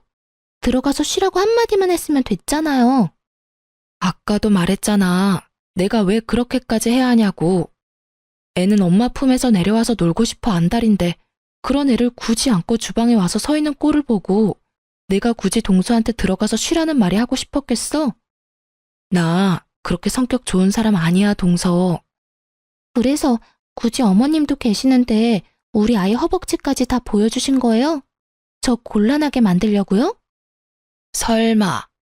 나도 그럴 생각까진 없었는데 동서가 내가 말할 수밖에 없는 분위기로 몰고 갔잖아. 난 눈치는커녕 동서한테 말 한마디 한 적도 없는데 어머님 앞에선 내가 눈치 줘서 주방에서 벌선 사람처럼 구니 내가 별다른 방법이 있었겠어? 그래도 내가 마지막 인내심으로 동서가 일부러 꼬집어서 울렸다는 말은 안 했잖아. 내 두 눈을 의심했다 진짜. 다음부턴 그런 짓까지 하지 말고 그냥 말해. 일하기 싫다고. 이게 뭐야? 괜히 동서 혼자 오바해서 애까지 울리고. 난 있잖아. 일하기 싫다는 사람까지 엮어서 같이 고생시킬 마음 없어. 알겠어? 제 말에 동서는 할 말이 없는지 그저 저를 노려보았고 저 역시 동서를 노려봤어요. 그렇게 저와 동서의 눈싸움이 시작되었는데 화난 표정의 어머님이 주방으로 들어오시더군요. 이게 다 무슨 말이야? 일부러 애를 꼬집었다니. 둘째 너, 이게 다 사실이야? 그래요. 분위기가 심상치 않음을 느낀 어머님은 방으로 들어가시긴 했는데 방문을 닫지 않고 이야기를 다 듣고 계셨던 것이었습니다. 모든 사실을 알게 된 어머님은 동서를 나무라기 시작했고 동서는 눈물을 글썽이며 아무 말도 하지 못하고 서 있더군요. 너 그렇게 안 봤는데 아무리 일이 하기 싫다고 해도 어떻게 네 자식 허벅지를 꼬집니? 그리고 잘못은 네가 해놓고 왜 꾸준 형님한테 화풀이 짓이야? 너 우리 없을 때 그딴 식으로 첫째 대하니? 아니에요. 저도 모르게 너무 흥분을 해서 죄송해요, 어머님. 죄송해요, 형님. 궁지에 몰린 동서는 저에게 용서를 구했고 진심이라고 느껴지지 않는 사과였지만 더는 이를 키우고 싶지 않았기에 전 알겠다고 하고 사건을 일단락시켰습니다. 제사 사건이 있고 난 후 동서는 아예 저를 무시하기 시작하더군요. 다른 사람들이 있을 땐 더없이 깍듯하고 살갑게 굴었지만 아무도 없을 땐 아예 눈길을 주지 않는 이중적인 행동을 이어나갔어요. 저 역시 동서와 똑같이 행동해줬고 자주 마주치는 일이 없었기에 크게 신경 쓰지 않고 지냈죠. 그러던 어느 날 집에 큰일이라면 큰일이 생겨났어요. 총각 때부터 남편의 어깨가 좋지 않았는데 점점 상태가 심각해지더니 결국 수술을 잡게 되었어요. 갑작스럽게 잡힌 수술 일정이라 제 회사에 연차를 내지 못했거든요. 생명과는 무관한 수술이긴 했지만 아무래도 신경이 쓰이더군요. 하지만 일정을 아무리 조정해도 출근은 해야 했고 전 일단 남편을 병원까지 데려다주고 출근을 하게 되었어요. 마음이 얼마나 급했는지 초인적 속도로 급한 일을 마무리하고선 다시 병원으로 향했죠. 가는 길에 병원에 전화를 걸었더니 남편이 이미 수술을 마치고 병실로 올라갔다고 하는데 마음이 얼마나 조급해지는지. 그렇게 전 병원에 도착해 남편의 병실로 들어섰고 거기엔 경악스러운 상황이 저를 기다리고 있더라고요. 아직 마취에 취해 있는 남편과 그런 남편의 손을 세상 애처롭게 잡고 있는 한 여자. 그 여자의 눈빛을 보는데 딱 알겠더라고요. 두 사람의 관계가 보통 관계는 아니라는 것을요. 자기야, 좀 괜찮아? 나 괜찮아. 괜찮은데 자꾸 잠이 와. 아직 마취해서 덜 깨서 그래. 조금씩 깨려고 노력해봐. 간호사쌤 말이 이제 조금씩 깨워야 한다고 했어. 아프진 않지? 아프진 않아. 자기 얼굴 봐서 그런지 하나도 안 아프고 꿈꾸는 기분이야. 자기는 이 와중에도 참. 어쨌든 고생했어. 그 조용한 병실에 두 사람의 다정한 대화 소리가 들려오는데 제가 더 꿈을 꾸고 있는 기분이더군요. 그것도 1초라도 빨리 깨고 싶은 악몽이요. 하지만 제 앞에 놓은 모든 상황은 현실이더군요. 제가 올 줄 꿈에도 몰랐던 남편이 부른 저 여자는 상간녀였고 전 우습게도 굳이 일을 빨리 끝내고 와서 이 모든 끔찍한 광경을 남편의 병실에서 목격하고야 만 것이었죠. 충격에 빠진 것도 잠시 전 그 다정한 모습을 휴대전화에 남기고선 조용히 병실을 벗어났어요. 그날 이후 전 남편이 퇴원 날만 기다렸고 남편이 퇴원함과 동시에 흥신소를 통해 남편의 뒷조사를 시작했습니다. 얼마나 지났을까요? 흥신소에서 연락이 왔고 연락을 기다리며 혼자 상상했던 것보다 현실은 더욱더 충격적이었습니다. 두 사람이 만나기 시작한 것이 얼마 되지 않았다는 건 제 예상과 같았어요. 하지만 충격적이었던 것은 두 사람이 만나게 된 계기였죠. 상간녀는 보험사에서 일하는 영업직원이었는데 그 상간녀를 남편에게 보험을 핑계로 삼아 소개해준 사람이 다른 사람도 아닌 바로 동서였던 것입니다. 동서와 상간녀는 친구 사이로 제 남편을 꼬여내기 위해 아주 작정을 한 모양이었어요. 작정을 하고 접근했든 어쨌든 남편은 상간녀에게 넘어갔고 이미 선을 넘어버린 남편의 모습들을 보는데 더는 결혼 생활을 유지하고 싶은 생각이 싹 사라지더군요. 흥신소에서 건네받은 사진을 한 장씩 넘겨보는데 남편의 미소를 볼 때마다 제 억장이 무너지더라고요. 그렇게 눈물을 흘리며 증거들을 보는데 제 이막이 열리는 듯 주인공이 남편에서 동서로 바뀌더군요. 동서 역시 바람을 피우고 있었는데 직업 특성상 출장이 잦은 서방님이 외박할 때마다 아이를 친정에 맡기고 열심히도 더럽게 놀아놨더라고요. 그 옆엔 항상 상간녀가 함께했고요. 끼리끼리 잘 논다라는 말이 어찌나 잘 어울리던지 그리고 이 모든 일을 꾸민 동서의 계획을 흥신소 직원분의 입을 통해 전해 듣는데 동서가 참 대단하다는 생각이 들더군요. 증거와 사진은 다 보내드렸고 대략적인 설명도 파일로 정리해서 보내드렸습니다. 그리고 이런 말까지 해드려야 하나 말아야 하나 고민했는데 조사하다 안 사실은 모두 말씀드리는 게 원칙이라 말씀드리겠습니다. 네, 하나도 빠짐없이 말해주세요. 그게 동서되는 여자가 이 모든 계획을 세우고 진행했는데 그 이유가 가관이더라고요. 우리 직원이 카페에서 두 여자가 나누는 대화를 들었는데 동서라는 여자가 형님이 자신의 마음에 들지 않아서 그런다며 남편의 형을 제대로 자할 곳이라고 했다더라고요. 그 집 재산이 꽤 되는데 이혼시키고 그 집 며느리 되면 다 장남 몫이라고요. 한 몫 크게 챙기면 자기 몫도 잊지 말고 나눠야 한다면서 각서까지 쓰고 나눠 가졌다고 하던데요. 물론 이 대화 내용도 모두 녹음했고 이 파일은 전화 끊는 대로 보내드릴 테니 확인해 보시면 될 것 같습니다. 하여튼 그 여자들 보통 여자들 아니니 사모님도 각별히 조심하시는 게 좋을 것 같아서 말씀드립니다. 아, 네. 감사합니다. 수고 많으셨어요. 전화를 끊은 저는 다시 한번 동서의 대범한 행동에 감탄을 금치 못했어요. 제가 아무리 마음에 들지 않는다고 해도 형님 자리를 바꿀 생각을 한다니. 대담하다고 해야 할지 영악하다고 해야 할지 모르겠더라고요. 하긴 그 정도 되는 여자이니 자기 배 아파 낳은 자식 허벅지도 그렇게 인정사정 없이 꼬집어 올렸겠지만요. 어쨌든 이미 모은 증거들은 확실했지만 저는 확실하게 하기 위해 남편의 휴대전화를 뒤져보았지만 이미 다 삭제한 것인지 아무것도 없더라고요. 실망감도 잠시 저의 머릿속엔 차량 블랙박스가 번뜩 떠올랐고 남편이 자는 것을 확인하고 남편의 차로 향했어요. 남편은 블랙박스까진 생각하지 못한 것인지 그곳엔 외도 증거와 함께 남편이 어떤 생각을 가졌는지 적나라하게 녹음되어 있더군요.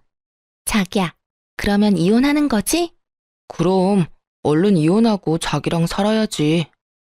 그 얼른이 언제야? 빨리 이혼해. 나 더는 기다리기 힘들단 말이야. 나도 빨리 이혼하고 싶어. 당신 혼자 두고 집에 들어가는 내 기분은 오죽하겠어? 조금만 더 기다려줘. 일단 부모님께 먼저 말씀드려야 해. 알잖아. 우리 부모님 그 여자 엄청나게 좋아하시는 거. 당연히 아들인 내가 우선이겠지만 그래도 혹시 모르니까 좋게 좋게 마무리 짓는 게 우리한테 이득이야. 알겠지? 알겠어. 어쩔 수 없지. 그런데 자기 마음은 확실한 거지?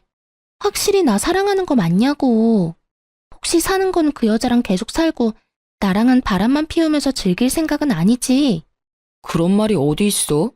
내가 자기를 얼마나 사랑하는지 몰라서 그런 말을 해? 아니, 말만 그렇게 하고 이혼은 자꾸 미루니까 그렇지. 아니야.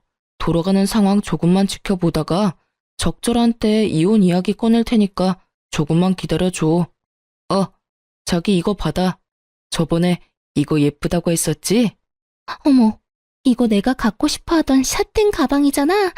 이 비싼 걸. 고마워, 자기야.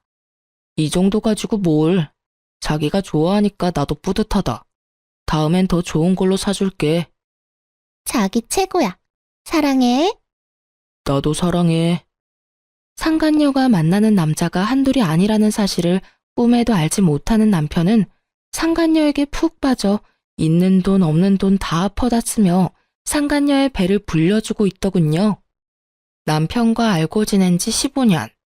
사진으로 볼 때보다 더 큰 배신감이 밀려오며 눈물이 멈추지 않더라고요. 몇 시간을 울었는지 어느새 어둑하던 차 밖은 밝아지고 있었고 전 여전히 흐르는 눈물을 닦으며 복수를 계획했어요. 아침이 되었고 전 여전히 아무것도 모르는 척을 하며 출근하는 척을 하고선 미리 만나기로 약속해 두었던 서방님을 만났어요. 다른 사람은 몰라도 서방님 역시 이 빌어먹을 상황의 피해자이니 모든 사실을 알아야 한다고 생각했기 때문이었죠. 갑작스러운 저의 연락에 의아해하던 서방님은 제가 내민 외도 증거들을 살펴보더니 무거운 입을 떼더군요. 형수님, 이게 전부 사실인가요? 안타깝게도 그래요, 서방님. 동서가 그 여자를 형한테 소개해줬고 형은 그 작전에 보기 좋게 넘어갔어요. 동서 역시 서방님이 집을 비울 때마다 남자들을 만나고 다니는 것 같더라고요. 늘 그 여자도 함께였고요. 저 이 여자 알아요. 이 여자 집사람 제일 친한 친구라고 했거든요. 연애할 때도 여러 번 봤었고 최근에도 봤었는데 형이랑 그런 관계인 줄은 상상도 못했네요.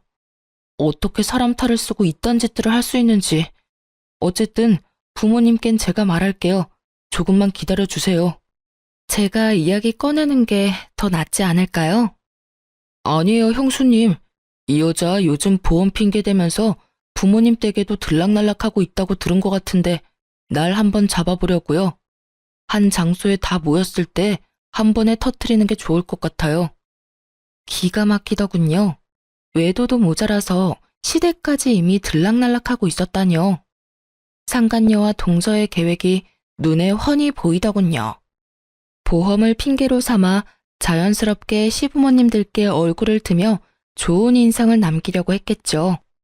이쯤 되니 동서라는 여자가 무섭게까지 느껴지더군요. 서방님도 저와 같은 생각이었는지 이럴 때일수록 신중히 해야 한다고 조금만 기다려달라며 증거들을 챙겼고 저는 서방님의 말을 따르기로 했어요. 표정을 보아하니 서방님 역시 이 상황을 곱게 넘길 생각은 없어 보였고 서방님의 계획이 더 현명하기도 했으니까요. 그렇게 전 서방님의 연락을 기다렸고 상간녀가 시댁을 방문한다는 연락을 받게 되었어요. 기다리고 또 기다린 날이었는데 막상 모든 걸 밝힐 날이 되니 심장이 떨어질 듯이 뛰기 시작하더라고요. 전 떨리는 마음을 진정시키며 시댁으로 향했고 시댁에 들어서니 시부모님은 물론이고 남편과 상간녀, 동서와 서방님까지 모든 식구가 모여 있더군요. 저의 등장을 상상도 못했던 세 사람은 당황한 기색이 역력했고 남편과 상간녀는 티나게 저의 눈치를 살피기 시작하더라고요.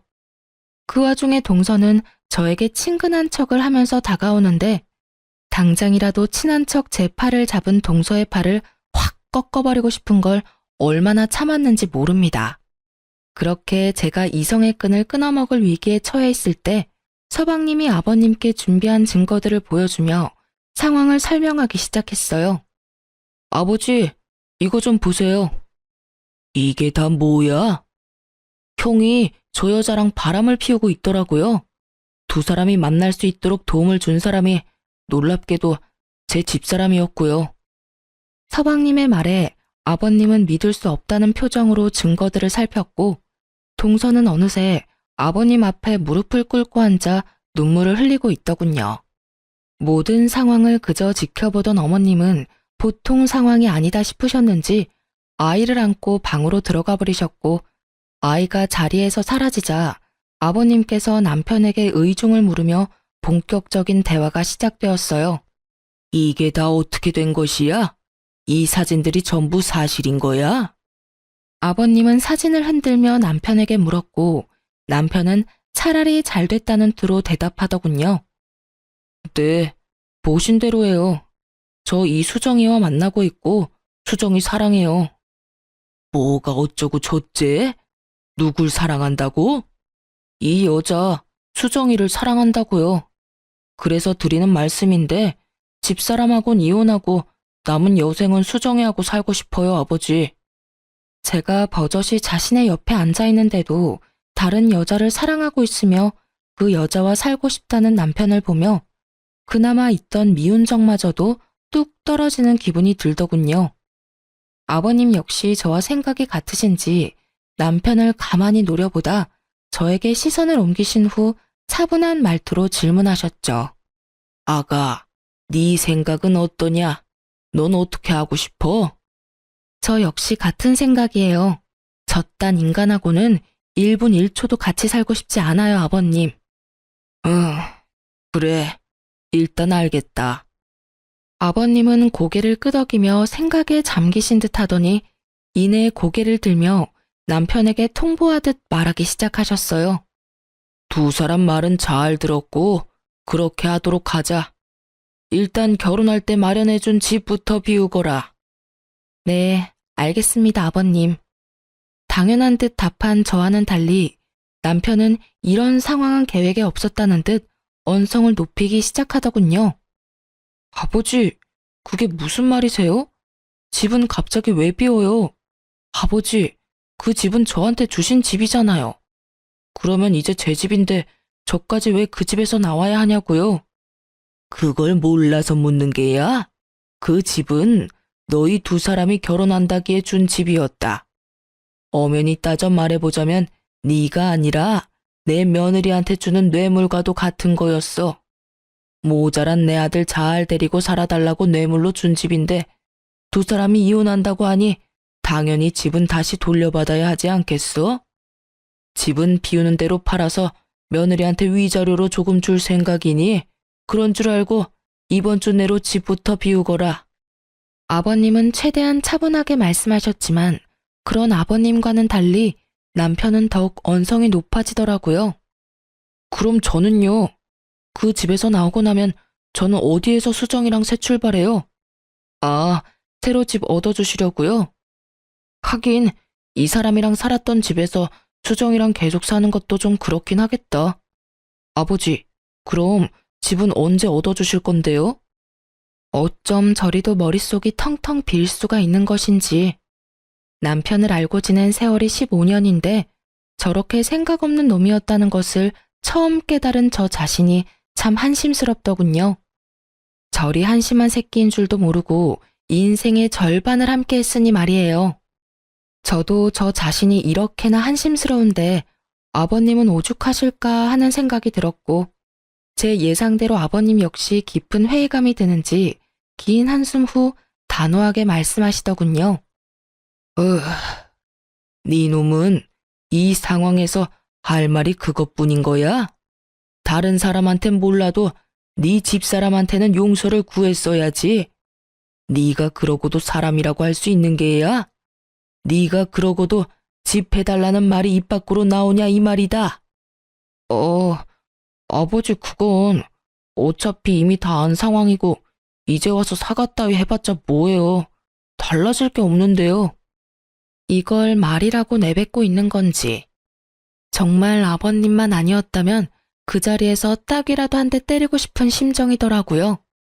그런 심정도 잠시 저보다 더 격분하신 아버님이 고작 딱이 한 대보다 더 큰 복수를 남편과 상간녀에게 해주시더군요. 그걸 말이라고 하는 게야? 그러면 어떻게 해요? 이미 제 마음이 그런 걸 어떻게 하냐고요? 그건 그렇고 집은 해주실 거죠? 저 수정이랑 같이 살 집 필요해요, 아버지. 아버지 장남이 길거리에서 사랑하는 여자랑 살 수는 없잖아요.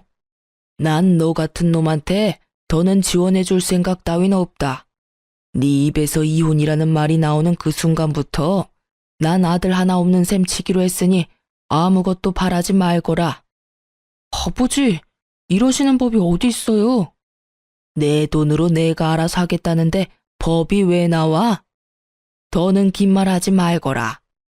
난 그리 결정했고 한번 내린 결정은 절대 번복할 생각 따윈 없으니 혹여나 내가 죽으면 달라지겠지 하는 생각도 하지 말거라.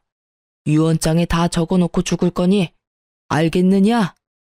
아버님의 말씀에 남편뿐 아니라 상간녀의 얼굴까지 사색이 되어버리더군요. 당연했죠. 남편이 가진 거라곤 재산 좀 있는 부모님이 다였는데 그마저도 다 끊길 위기이니 남편과 상간녀가 그리고 있는 미래가 달라도 너무 달라지는 처지가 되어버렸던 겁니다.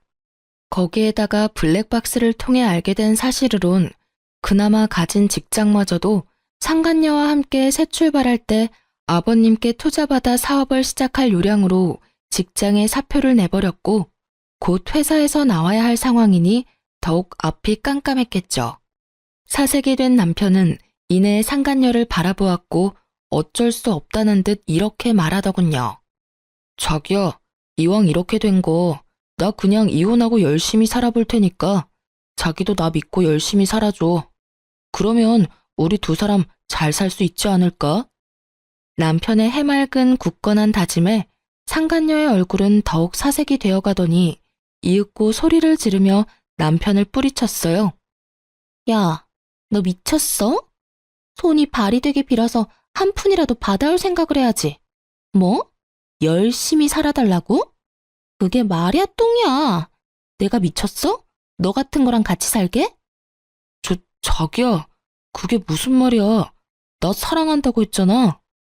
사랑 같은 소리 하네.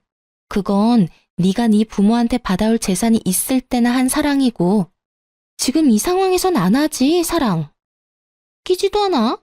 돈도 한 푼 없고 직장도 없는데 능력까지 없는 너 같은 놈이랑 내가 왜 살아? 너 같으면 같이 살겠니? 난 너 같은 놈이랑 살 생각 전혀 없으니까 나한테 들러붙을 생각도 하지 마라. 알겠어?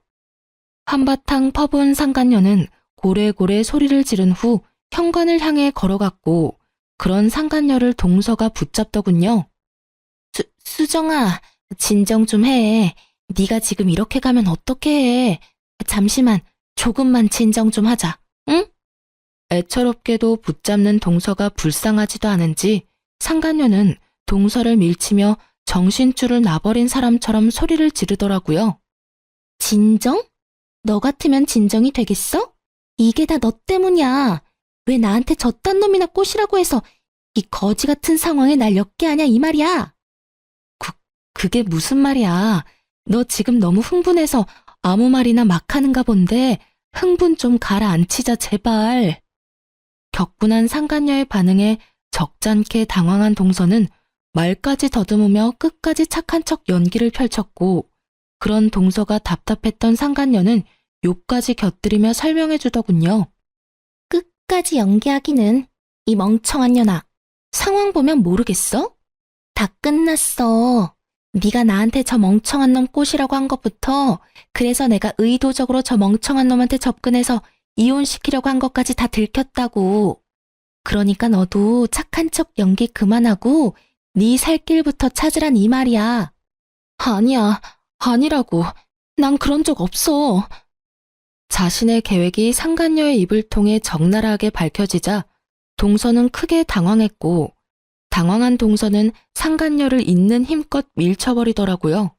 동서에게 밀쳐진 상간녀 역시 기분이 몹시 상해버렸는지 동서를 더 세게 밀쳐버렸고 그렇게 두 사람의 몸싸움은 시작되었어요.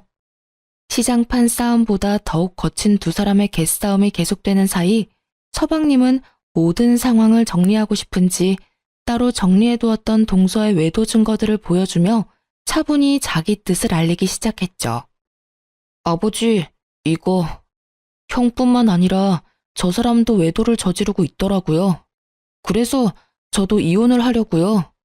한꺼번에 이런 충격 드리게 돼서 죄송하지만 더는 저런 여자와 살 수가 없어요. 그러니 아버지께서 이해 좀 해주세요. 이해는 무슨, 당연히 이혼해야지. 네 형 바람나게 만든 여자를 내가 왜 며느리로 두겠어? 거기에다 바람이라니. 내 눈치 보지 말고 하고 싶은 대로 이혼해. 본격적인 본인의 이혼 이야기가 나오자 동서는 상간녀와의 몸싸움을 멈추고 서방님에게로 가 빌기 시작했고 서방님은 그런 동서가 꼴도 보기 싫다는 듯 눈도 마주치지 않더군요. 여보, 이혼이라니. 그게 무슨 말이야. 이거 다 오해야. 거짓말이라고. 그리고 그 사진들도 다 조작된 사진들이야. 이건 다 모함이라고. 그러니까 내 말 좀 들어봐. 당신 이야기는 다 필요 없고 이제부터 난 당신한테 두 가지 선택지를 줄 거야. 두 가지? 그래, 두 가지. 첫 번째는 당신이 깔끔하게 이혼을 해주는 거야.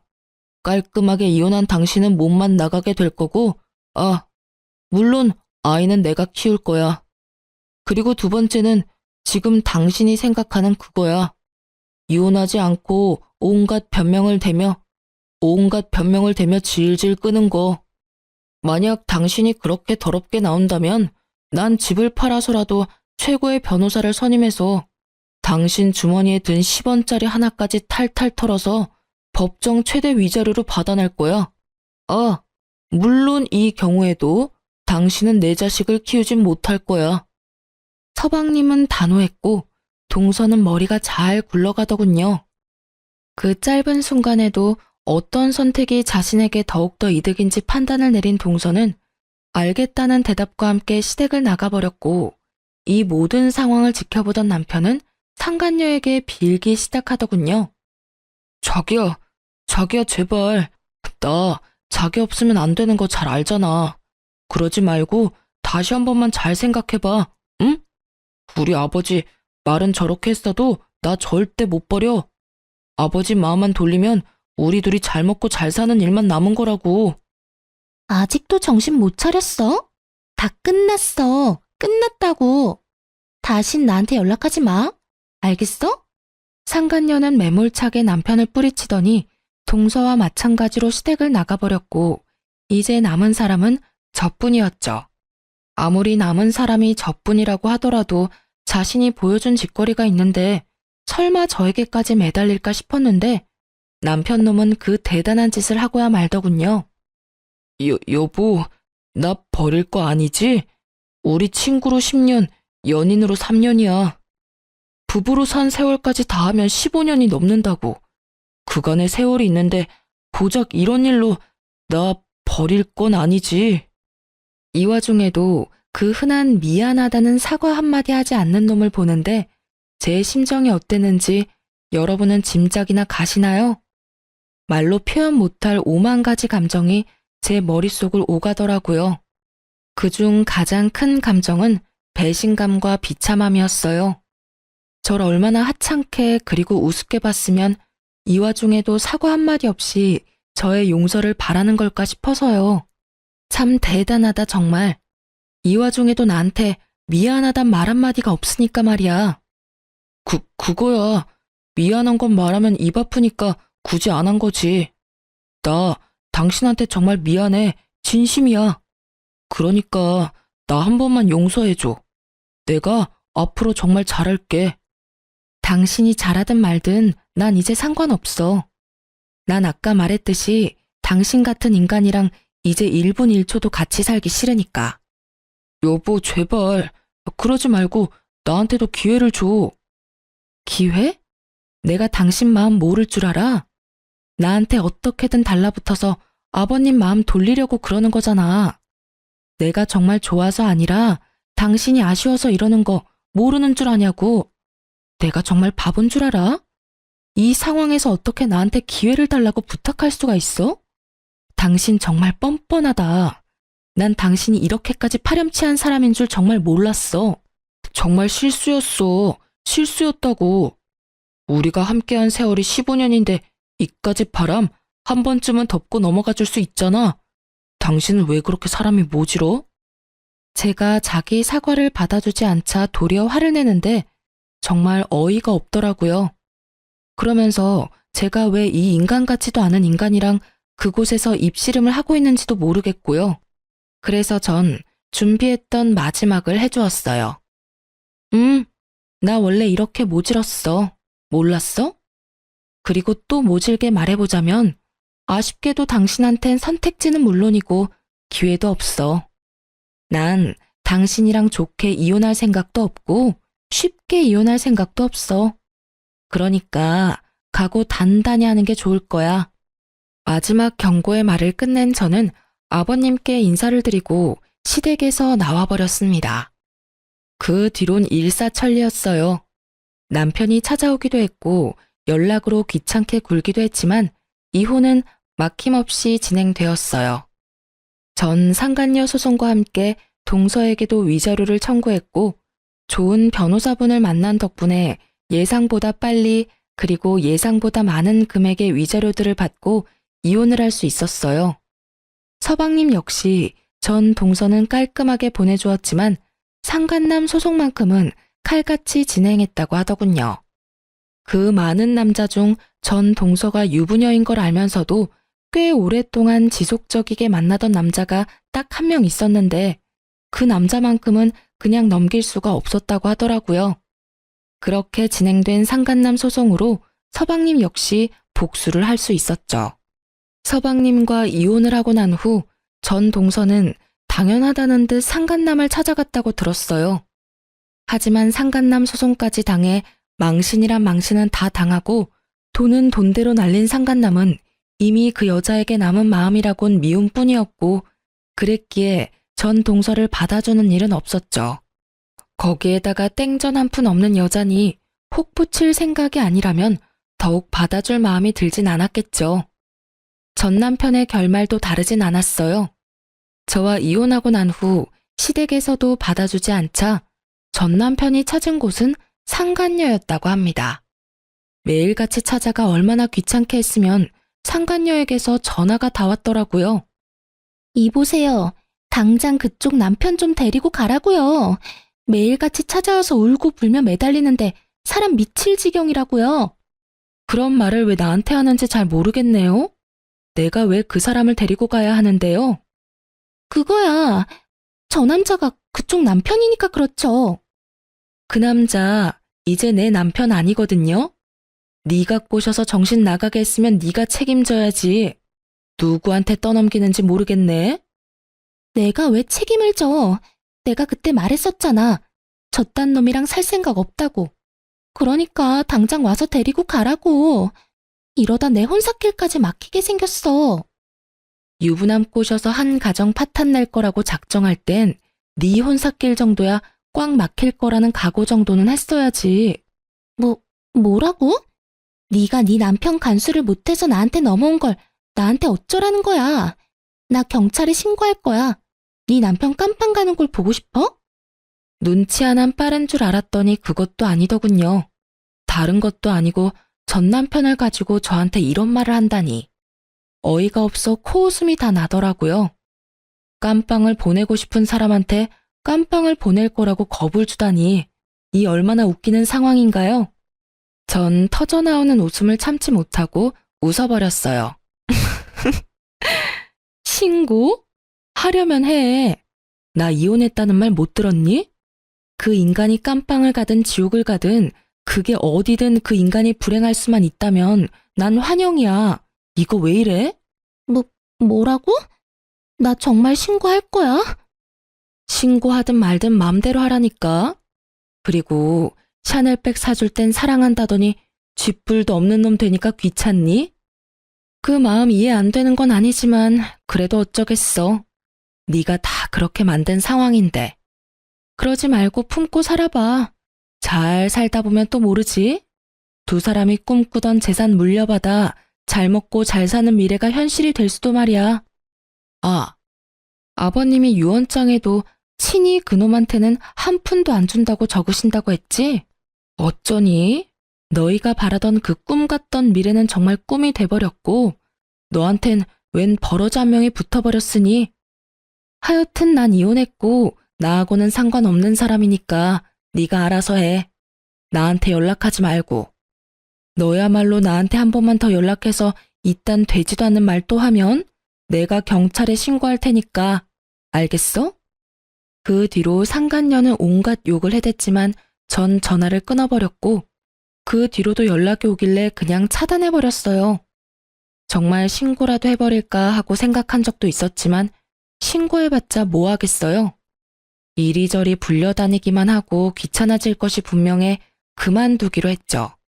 그렇게 전 모든 연락을 차단해버렸고 서방님의 말론 상간녀 역시 전 남편을 나몰라라 하고 버렸다고 하더군요. 전 남편이 그 버림을 받기 전까지 하루가 멀다고 상간녀의 집과 회사까지 찾아가 애원을 넘어 난동까지 피우는 바람에 상간녀가 말한 대로 혼사길은 물론 회사까지 잘렸다고 하고요. 얼마나 통쾌했는지 모릅니다. 사실 위자료를 받은 것만으론 상간녀에 대한 제 분노가 다 사라진 건 아니었는데 제 가정이 박살난 것처럼 상간녀의 일상도 망가졌다고 하니 그것 참 통쾌하더군요. 그리고 그 뒤론 제가 예상했던 그대로더군요. 전 남편은 또다시 시댁으로 찾아가 손이 발이 되게 빌며 시댁에서 지낼 수만 있게 해달라며 빌었지만 아버님과 어머님은 받아주지 않았고 오갈 데가 아예 없었던 전 남편은 결국 퇴직금으로 작은 원룸을 얻어 살고 있다고 하더군요. 믿었던 모든 사람에게서 버림을 받은 충격 때문인 건지 능력이 부족한 것인지는 모르겠지만 취업은 되지 않았고 그 대신 일용직을 나가며 하루하루를 연명하고 있다고 해요. 그래도 일용직이라도 나가서 생활비라도 벌고 있으니 참 다행이라고 했네요. 돈 한 푼 벌지 않고 수중에 있던 돈마저 떨어지면 저에게 찾아와 또 어떤 귀찮은 짓을 할지는 모르는 일이니까요. 그 소식을 마지막으로 전 서방님을 비롯해 시댁과의 연락도 끊어버렸어요. 악한 감정은 없었지만 아무래도 전 남편과의 기억이 계속 떠올라 관계를 지속할 수는 없겠더라고요. 일단 저도 살아야 했으니까요. 전 이혼하고 난 후 사연에서 듣던 것처럼 잘 지내지진 않더군요. 남편을 사랑하는 마음이 남은 건 아니었지만 몰아치는 감정의 소용돌이 속에서 방황했던 것 같아요. 때론 슬펐고 때론 무기력했고 때론 한탄도 했고요. 괜찮아졌다 싶으면 어김없이 떠오르는 함께했던 세월이 저를 참 많이도 힘들게 괴롭혔습니다. 한동안은 그 모든 감정을 외면한 채 지냈는데 외면하는 것이 정답이 아니라는 생각이 어느 날 들더군요. 그날부턴 전 그 감정들을 당연한 일이라고 여기기로 했고 그 당연한 힘듦을 받아들이기 시작했어요. 그렇게 3년이 지난 지금은 사연으로 이혼 이야기를 적을 만큼은 덤덤해진 것 같아요. 아주 가끔은 좋았던 기억도 또 가끔은 나빴던 기억도 떠오르긴 하지만 그마저도 그랬었지 하고 씁쓸한 웃음 정도는 지으며 넘길 수 있는 정도가 되었어요. 요즘 전 작은 카페를 차려 운영하고 있어요. 회사는 이혼 후 마음이 많이 힘들었던 시기에 동료들에게 민폐만 끼치는 것 같아 그만두게 되었고 한동안은 휴식기를 가지다 찾은 취미가 커피였어요. 평소 제빵을 좋아하기도 했던 터라 쉬는 동안 기분 환기도 시킬 겸 배워뒀던 것이 직업이 되었네요. 처음엔 적자였던 가게가 이젠 꽤 좋아졌어요. 나름 단골도 많이 생겼고 수입도 많아진 것이 꽤 괜찮은 가게가 되었죠. 그렇다고 해서 너무 바쁜 것은 아니라서 저만의 시간을 보내기에도 딱 안성맞춤이에요. 전 이런 제 삶에 아주 만족하며 지내고 있고 앞으로도 제 삶과 저의 안정을 위해 더 노력하고 더 열심히 살아갈 예정이에요. 이로써 제 이야기는 끝이 났어요. 어떠셨나요? 욕들 많이 하셨나요? 전 사연을 들을 때마다 혼자 그렇게 욕을 하거든요. 어쨌든 저의 긴 이야기 잘 들어주셔서 너무 감사하고 또 감사합니다. 오늘도 좋은 하루 되세요.